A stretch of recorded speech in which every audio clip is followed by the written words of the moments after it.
What's going on, people? Jason here, and I recently watched the Made by Google event where they announced the Pixel 9 series. We got the regular Pixel 9, Pixel 9 Pro, and 9 Pro XL, and then the Pixel 9 Pro Fold. But I'm actually going to take the first and last ones of those off the list in terms of what I'm talking about today. So we're just looking at the Pixel 9 Pro and its bigger brother, the Pixel 9 Pro XL. And I've actually divided my coverage of these phones into two categories, things I like and things I didn't like. And in the name of good content, I think I'll go with the potentially controversial things I didn't like. I think the vast majority, all of these really are fair, but some people might not necessarily agree. And so, without any further ado, I'm going to grab my phone right here and pull up my list. So, the first thing I didn't like is the Tensor G4 chip. And this is unsurprising if you've been following Tensor performance, being Google's in-house developed chips over the years, but this 4th gen chip is potentially the most disappointing yet, with the smallest improvement bump, and especially when you consider that there's a price increase. That's going to be another thing I didn't like that I'll talk about in a sec, but these chips are not shaping up to be very impressive by the raw performance, by the numbers, by the benchmarks at all. And I will throw in that Google said they achieved 20% faster web browsing, 17% faster app launch, and I guess we'll take their word for that. But in terms of very demanding tasks, the highest end of things you'll do on a phone, which you would want to do at a $1,000 or $1,100 phone, that's not where these chips are going to shine. They're really going to be bottlenecked ultimately when it comes to trying to do those things. We'll get the Snapdragon 8 Gen 4 in a matter of a month, really, and also the new Apple chip being the A18 Pro and the iPhone 16 Pro and Pro Max. So when you compare to phones that have already released up until this point, the Tensor G4 falls flat. When you compare to phones and chips that are releasing right about now, like within a month plus or minus of this release, things are not looking good. But yeah, let's move into the next thing I didn't like. The new prices we got this year, with both Pro Pixels going up by $100. And if you look at the Pixel 9 Pro being $1,000, you might think, well, that's the same price as the 8 Pro last year, but the 9 Pro is smaller, and the size that you would expect from a Pro Pixel in previous years would actually be the bigger one, the Pixel 9 Pro XL, which is $1,100. So everything went up by $100, and you really just got a new option of the Pixel 9 Pro with that smaller screen. The next thing I got on my list is fake upscaled 8K. And to be honest, this isn't something I can really pin on Google as being like misleading or deliberately saying something that's wrong during the event, because they did mention 8K, like the words were thrown out there. But I think they're fairly honest in saying like it's AI upscaling. It is AI filling in the details of the 8K resolution as opposed to natively shooting it. But I was doing some research after the event. I was on GSM Arena looking at the Pixel 9 Pro specs, and I saw 8K 30 under the video recording details, and I got excited. I guess I was kind of spacing out that the 8K being upscaled was talked about during the event, but I did go and have to fact check that and become disappointed that it's not real. I guess we have to wait for further testing if we're really going to talk about the quality and does it pass as 8K, like if you zoom in and pixel peep, can you see weird artifacts? I would have been very happy about 8K coming to these Pixels, especially since Pixel video quality is not the best. It's really not up to the standards set by the Galaxies, and especially so the iPhone. And so if there was native 8K video for professional use cases, you could shoot in 8K, bring it into your video editor and downscale it to 4K, and that would probably help improve things as far as sharpness and noise levels and give you a little bit of boost and looking better compared to the competition. But we don't have that. It's just AI, and yeah, that's this item on the list.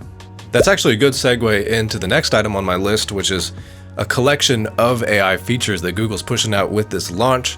It starts with Add Me, goes into the Magic Editor and new reimagining features they put in there. And then it extends to the Pixel Studio app that's now going to be on all Pixel phones and lets you AI generate images from scratch. But I'll go more in detail and talk about each one of these individually.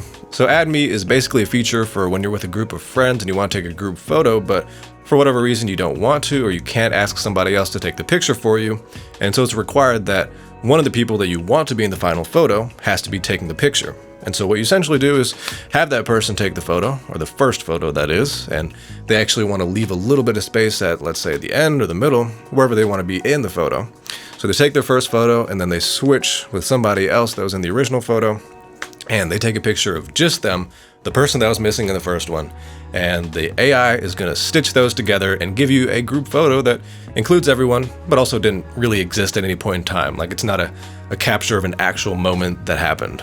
But that's the Add Me feature. And then talking about the Reimagine in the Magic Editor, this is a little bit weirder to me, a little bit more like, okay, maybe Add Me, you have an edge case use scenario where you'd actually need this. But then reimagining in the Magic Editor, let me just tell you some of the things they did in the live demos.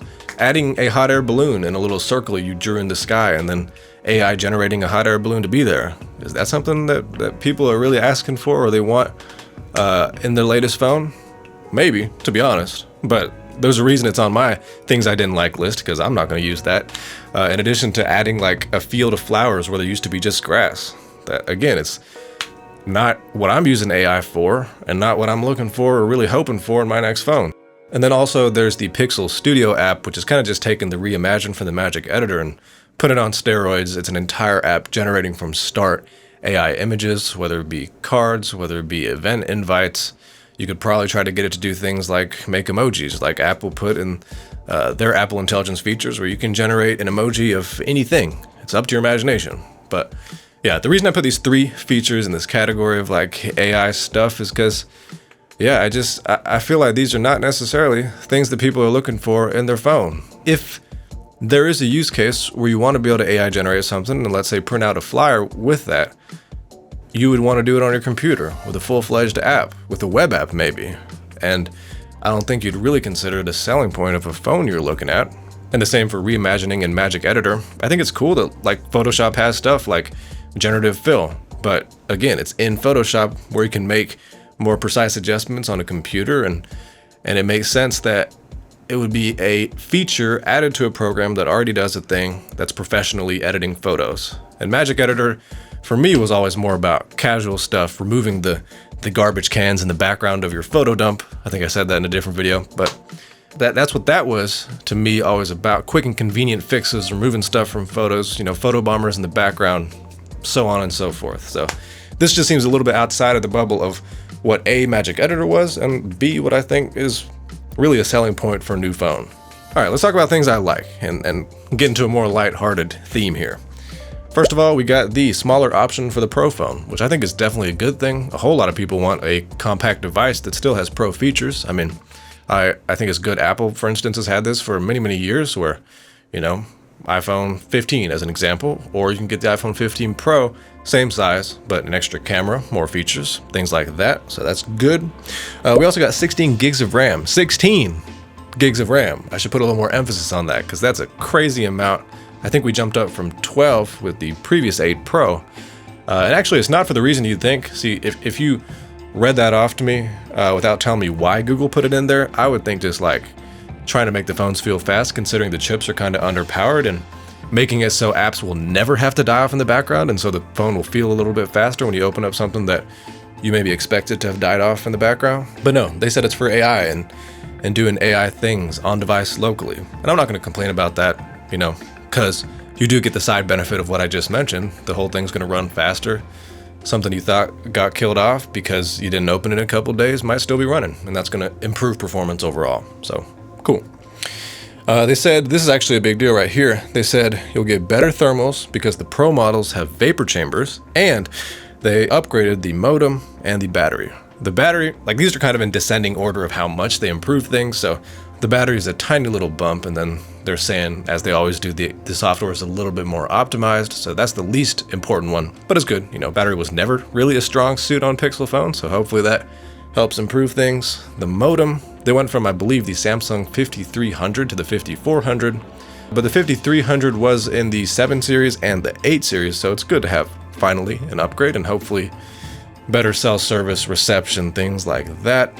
And then thermals, the most important one I feel like on this list. Pixels are known, I saw an X post or a tweet, however you want to put it, the other day that said Pixel 9 Pro with the new Tensor G4 heater just came out. And so, people, there's a reputation for Pixel phones getting hot, especially when under load, and so hopefully that'll help with that.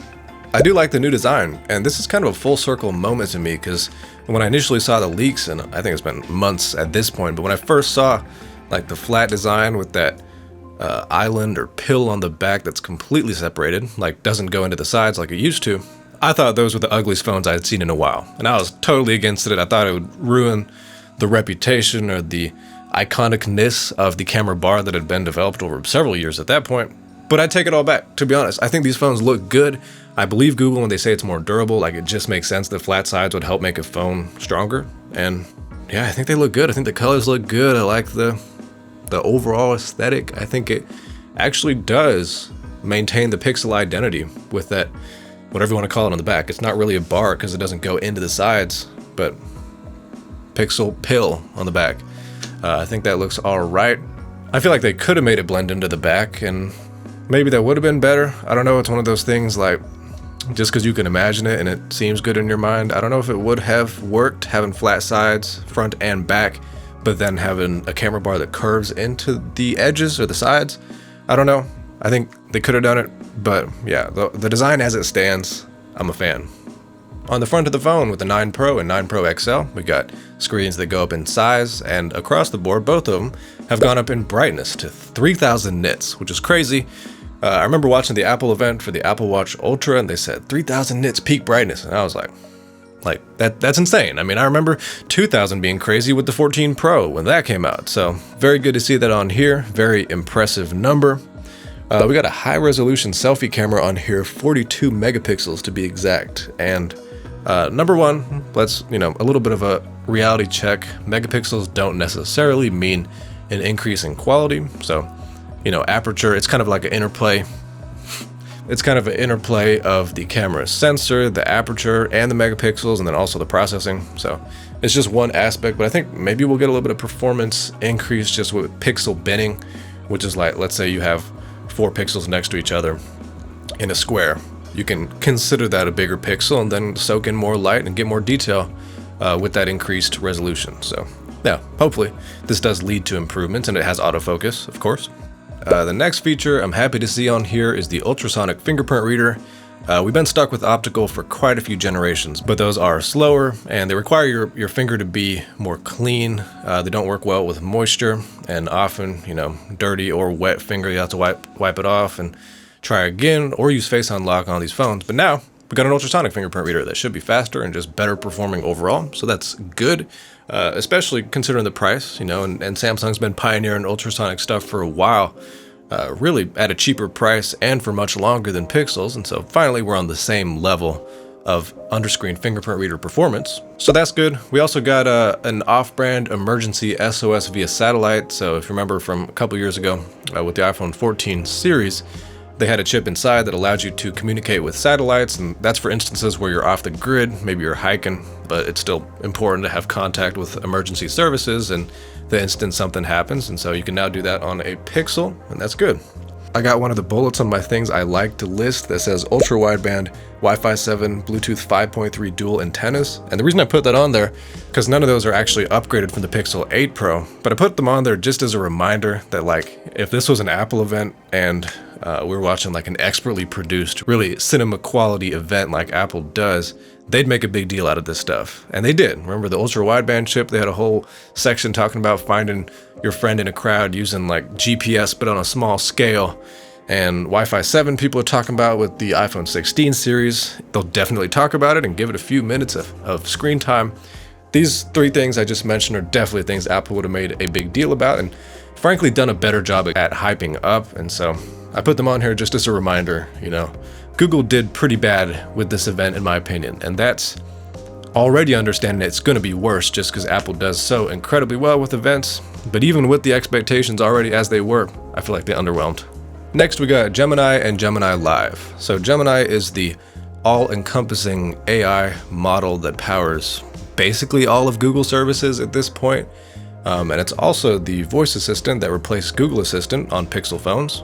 RIP Google Assistant, you served us well for many years, but I'm not honestly too mad about replacing Google Assistant with Gemini because I've used it and it's okay, and it actually taps into Google Assistant features when an AI response wouldn't really be appropriate, and it's more so like just go to the clock app and set a timer, right? So Gemini's okay, but they've improved it. They've given more models the ability to run on device locally and I guess faster and without a connection. But also they added Gemini Live, which is basically ChatGPT, the app on your phone where you can click the voice mode and just have a conversation speaking back and forth. It's basically that, but with Gemini on your phone. So good, thumbs up to that. And yeah, a few more miscellaneous software features I got on here. I did weather, screenshots, and call notes. And these are all kind of AI enhanced features, but the ones that were less weird to me actually potentially useful. And so, yeah, breaking those down to you. Weather, it's got this, standalone app that looks much better, first and foremost. So it's up to the level of competing with the Apple Weather app, for instance. Looks very good, aesthetically pleasing and all such things. But there's also an AI summary at the top. This is potentially useful for some people, like if you want to read a little paragraph instead of scrolling down and looking at graphics. I've seen people give fair criticism of it where it's like it tells you to take an umbrella, but you can just look at the graphics and see like the rain or the precipitation percent and figure that out for yourself. But whatever. That's on there, and it's less weird to me than the other features. We got the Pixel Screenshots app, which actually seems like a good use of AI to me, which is forcing it to sort through a bunch of information and organize stuff you don't really want to. Like that's kind of one of the things I use it for on a regular basis, just, not on my phone, but ChatGPT in like a browser. So the way this works is it brings it to your phone by, whenever you take a screenshot, instead of just throwing that into your gallery or your Photos app, it's going to organize that in an AI enhanced app that's now going to be on the phone called Pixel Screenshots. And it just extracts the information from the screenshot, whether it be products, whether it be events, whether it be information about people or companies, whatever the case may be.